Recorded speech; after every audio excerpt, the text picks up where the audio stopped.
It's September 14th, week after week 3 of college football. I'm Tom Crawford along with my good friend and co-podcaster, Kerry Keyton, Coach Keyton and Crawford with the Crawford Podcasting Network.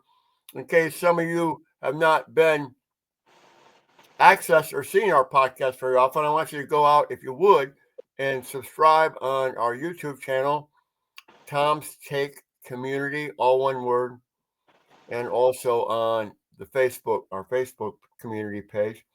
I want to just do a heads up on this. I do talk like I have marbles in my mouth. I'm still going through extensive dental procedure to get my teeth reinstalled, all the implants, and had a little setback on that, a little swelling. So I do talk like Elmer Fudd, as I say, but Carrie understands me, I think, and I hope you will too, as we dissect two big wins for Michigan State and Michigan this past week in non-conference play. Inferior opponents, obviously, but big boy stuff starts next week. Big Ten play, huge opportunities for both Michigan and Michigan State. Michigan going on the road, taking on an improved Nebraska team, 3:30 on CBS. And then next Saturday night, I'm going to have to take a nap, probably about 8 o'clock, maybe get 90 minutes in so I can watch Michigan State at USC. That's Coliseum, 11 o'clock start. That's your big challenge next week, staying awake, Kerry Keaton. No, true story.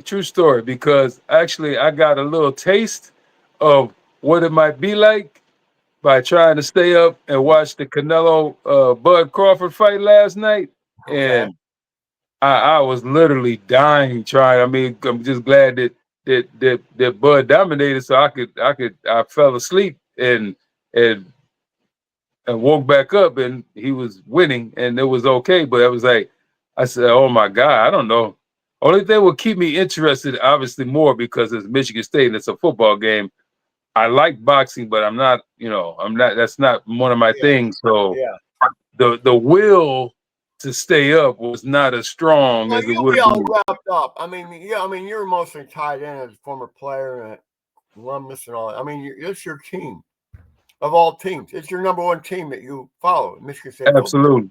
So you'll be wrapped up. But I'm just saying, like last night, you speaking of your challenge, I struggled to, even though it was an exciting game. I mean, I woke up right when the A&M scored their touchdown.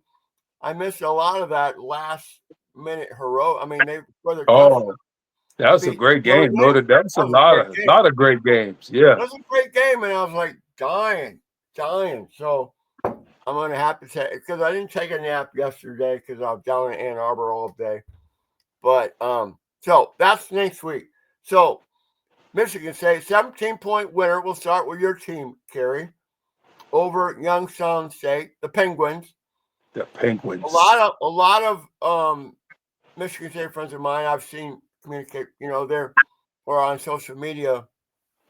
They're a little disappointed. They want a little more crisper outing after that exciting win over Boston College. But what are your thoughts about Michigan State? Now, Michigan State is now 3-0, second Three year. of Yep. I first of all, I'm ecstatic with the win. I'm disappointed with or I'm saddened, I guess would be more word of the injuries that we sustained The Nick Marsh yesterday. thing. What is the latest on that? Have you heard? I don't know. I don't know. I don't know exactly. I know he took that shot in the back, and that did not look like it felt very good at all. So I don't know if it was that I thought it or was lower leg. When I was listening to Blaha on the way, I was listening to your game coming home from Ann Arbor, and Trey Waynes was on the sideline, said it was lower leg, but that's all preliminary stuff. You don't yeah. know. And then our running back, he got the leg late in the game. I was most disappointed the fact that we didn't run the ball very well yesterday. That's what surprised me. That was disappointing. But they are one of the better FCS teams, which whatever it is, what it is. And the portal does balance out a lot of that stuff because I think what's happening in the FCS now is those guys that get in the portal thinking they're going to end up somewhere that are still better than average players, then they don't get the call. They get stuck. They go in late. They end up going to the better FCS schools, and those schools are rising up. However, we still should have been able to do better, but we did throw the ball a lot better. We threw the ball. I would have liked to see him hit that one to number one in the end zone for the touchdown. But that was my biggest. I saw that one. That was a missed Yeah. opportunity. That's my biggest disappointment. We just run the ball as well as we did last week. I would have liked to see that. But again, a win is a win. Would have liked to see a little bit less injuries, but it's football. I mean, there was people dropping like flies all over this country yesterday with injuries. The young fella, they said from Texas A&M, he's better today than he was last night. Yeah. That was scary. But yeah, no, I mean, like you said, a win is a win. So, and now we got to get prepared. Like I said, big game this week with the Trojans, and we'll see what we can do. And I say this, and I was talking to Angelique Chingelis in the press room, longtime beat writer for Michigan, who told me she thinks Nebraska is going to win that game. But these two games, Michigan at Nebraska, Michigan State at USC, I think Michigan at Nebraska is almost like you have to win this game to get where you want to go. I'd survive for a Big Ten championship, be in the hunt. Michigan State at USC, I think, is a little bit different. USC, first of all, despite the fact that I wasn't overly impressed by them offensively against Purdue, well, maybe Purdue's improved. And that lightning delayed thing that, 2 hours. That makes everything weird anyway. Yeah, that messes up delays. Everything from that. All the way down to high school. It messes up everything. It messes the whole dynamic up. But my point is, all Michigan State has to do, to really build on what they want to get to bowl eligibility and start moving this thing forward, go out and compete for 4 quarters and at the Coliseum. And Magic's going to be there. There's going to be Michigan State fans. USC's very talented, very explosive. But go out and compete. And if they do that, even if they lose, I think that's a feather in their cap, and I think they can build on that. Your thoughts on that? Well, we're never in the world of moral victories when it comes to football. However, a good competitive showing against a team of that caliber, I agree with you. I believe they have the wherewithal to go out there and win that game. I think they believe in themselves enough and have improved the tackle play improved yesterday.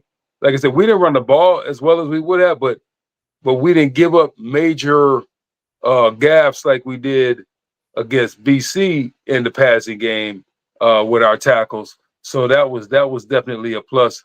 But yeah, no, I don't competing for 60 minutes, whether you win or lose, is every coach's dream. We all know we're not going to win them all. In theory, it's next to impossible to do. There's only probably won't be anybody. National champion last year didn't. So, but if you could compete, like you said, for 60, then you give yourself a chance. Well, just keep improving. Stacking days, stacking weeks. I thought the tight end usage. Jack had big game on that. On all these offenses, when you go to your tight end, and you got a good one. He got a little greedy trying to throw it to him down the middle of the one. It cost him the pick. Yeah, he shouldn't have thrown that ball because he had underneath the receiver right there. Just got a little greedy. It's like, hey, don't go back to old Aiden. Stay within the plan, and we'll be just fine. Yeah, no. So if they can do that, tweak that offensively, that'll open up I think the running game. I think the running game maybe got inhibited when the deep ball threat of Nick Marsh disappeared, and all of a sudden they felt a little bit more confident rolling up their, rolling the safeties. Sure. I'm not Sure. no disrespect to Evan Boyd, but evidently they didn't perceive him to be as a threat as much as Nick Marsh. Absolutely. And Evan's a big guy though, big kid though. Oh, yeah, hey, he's key in the running game because he had key block on touchdown. Oh, he's great. Big Abby out there blocking now. Yeah, he learned that at East Lansing. Good shot blocker, but so I mean, I am really intrigued by that. That's why I am going to take a nap. For that game at the Coliseum, I think it will be eye-opening at the very least. Yep. The Sunday, we might have to push the back to 10 o'clock or something. Oh yeah, okay, yeah. Hey, I second that motion, Coach Keyton. Obviously, okay. Let's move down to Ann Arbor and talk about that, and then close it out with a couple viewpoints on college football. What happened yesterday? The quick way to get coming up a loss at Norman, Oklahoma is to play Central Michigan. No disrespect, but when you play your in-state directional school, it's a quick way to get mentally improved and physically improved. And Biff Poggi is the interim coach. He's a funny guy. I really enjoyed his post-game presser. He's taken over on an interim basis, filling in for Sharon Moore these next two games, who's taking three games? 2 games. Two games. Nebraska game. And then one next year, most likely, I think, and that's still up in the air. But was this unleashing a very talented quarterback in Bryce Underwood, where not so much design plays, but giving him the green light. Young man, if you want to improvise, you go improvise. And he had one hell of an all-around game, did Bryce Underwood. My God, he had, first of all, passing, he threw for 235, and he ran for 114 yards. He had 1 touchdown pass, 2 running. That's a pretty complete game by the product of Belleville High School, number 19 there, Bryce Underwood. Can't get too many haters complaining about that performance. No. And I know you're never going to change those people's minds anyway. Yeah, I mean, this wasn't Cade McNamara scrambling for 3 yards or anything like that. I mean, this kid, and I said it. I've said it every week. I said it in the offseason. I mean, he's the most talented quarterback Michigan's ever had coming into the program of raw talent. And we'll see how it goes, but very competent young man, incredibly competent. A football nerd in terms of the film room, which is great. You want to hear that. So this will be a huge test. I mean, 63-3 is fine against Central Michigan under a first-year coach, and they run the ball and they can't throw the ball. So it really fed into Michigan defense, which worked on tackling all week long, back to the fundamentals after the Oklahoma loss. Sure. Going to Nebraska, this is going to be interesting to see how, now that Bryce Underwood had a hostile environment in Norman, and I mean, Nebraska is undefeated. Their fans will be geeked up, obviously. But, wow, this is an opportunity for this young man, to get his football career going in his freshman year. 12 o'clock game? No, it's a 3:30 on CBS.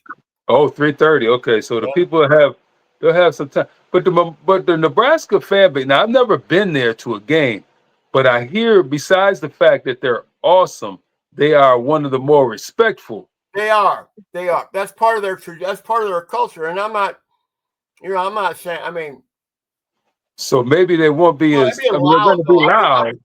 Yeah, it'll be loud. This all has to do with communication checkdowns. And in Norman, the communication challenges was on Michigan defense in the secondary more as much as the offense. Sure. And good, they'll obviously need to be prepared for that. But and Rod Moore, having him back there, as a returning safety, to direct these sophomore corners. That will be huge. But Yeah. I don't know what way to go on that game yet. I'm going to think it through. I told you what Angelique said. She thinks the Huskers are going to win. But what do you think is going to happen in Lincoln at 3:30 next Saturday? The key for Nebraska for that game for me, two things. One, if Michigan can run the ball, Yep. if they run the ball just Oh yeah. average, just a little Yep. bit, that takes the pressure off of Underwood, and Yep. then he can and then Zero got to have a big game. Mm-hmm. Zero got to have big game catching the ball, and then if Raiola takes care of the ball, because he get a little bit of that too much Pat Mahomes in him. He does everything to try and look and be like him. So if he gets a little too crazy, it might do well for the Wolverines, because he might throw that ball where he shouldn't and they get some interceptions. But if he takes care of the ball, it could be trouble for the Wolverines down Oh there. yeah. I mean, I think the early Vegas line, Michigan -3. So that I mean, it's going to be. I I would call it probably I picture would myself. probably take Nebraska in those points at home. Oh yeah. Oh yeah. Absolutely. I would definitely do that, because it's gonna be a team with the last possession kind of thing, I think. I agree. And then if you say it's 3.5, 3 the point line, -3, I think right now, and just that'll move all over the place, just like it did sure. local. Yeah. So that's gonna. I'm looking forward to watching that one, boy. That's gonna be good. Yeah, then there's some time to take a nap between that game and Michigan at 11 o'clock. And So that's the thing. I was trying to see. I was trying to see if I could roll my TV out for that one, but it's supposed to rain all day Saturday. no, well then that's a good day to stay all Stay cozy inside. inside. There Stay you go. inside. That a rainy Saturday when you're on the road and you're just gonna be in your man cave. Let it rain, baby. I won't feel guilty And staying inside. I didn't have time to install it yesterday, because had got my wife a new vehicle yesterday, so that's why I didn't get home till like 3 o'clock almost. Gotcha. So I got my thing from my components from Xfinity, so now I could be like YouTube and have my 4 games on the Oh television. yeah. So Smart man. next week I'll be plugged in. I'll be able to click, and I'll be good to go. All right. So I want to touch briefly before we close out about college football yesterday. Can you imagine being that kicker from Tennessee? He misses that game Oh, in regulation. Then he nails the one in overtime. But I mean that's 9 straight games times that Georgia has beaten Tennessee. That was a great game. But I mean, I know this is what these kickers sign up for. And you could be the hero in the toast in Knoxville if you nailed it.